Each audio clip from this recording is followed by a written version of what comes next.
تعتزم شبكة MBC عرض مجموعة من المسلسلات التركية الحديثة التي حققت نسب مشاهدة مرتفعة حصرياً عبر قنواتها ومنصاتها الرقمية بعد شراء حقوق بثها باللغة العربية. في خبر لقي استحساناً كبيراً من جمهور الدراما التركية. تضمنت قائمة المسلسلات التركية الجديدة 3 أعمال حديثة جميعها نجحت في تحقيق نسب مشاهدة ضخمة منذ انطلاق عرض أولى حلقاتها. أول مسلسل أنت من أحببت.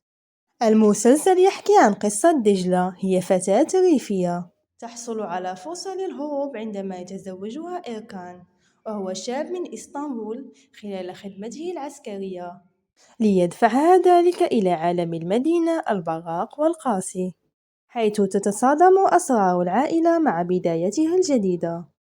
وسينطلق عرض المسلسل ابتداء من يوم الاثنين 23 مارس على شاشة MBC1 ومنصة MBC شاهد في تمام الساعة 7:30 مساء بتوقيت الرياض.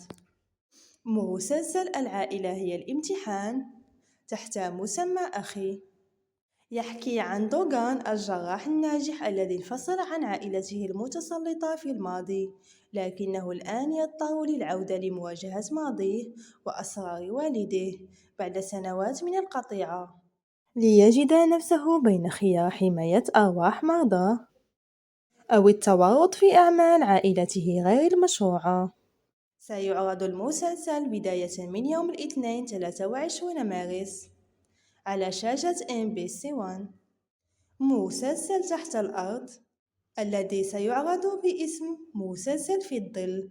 بعد 3 سنوات من السجن بتهمة الثأر، يخرج حيدر علي يجد حبيبته في أحضان أقرب الناس إليه، ليواجه صراعاً مريراً بين نار الخيانة وسطوة عالم الجريمة. ينطلق المسلسل ابتداءً من الأحد 12 أبريل في تمام الساعة 8:30 مساء بتوقيت الرياض على قناة MBC4.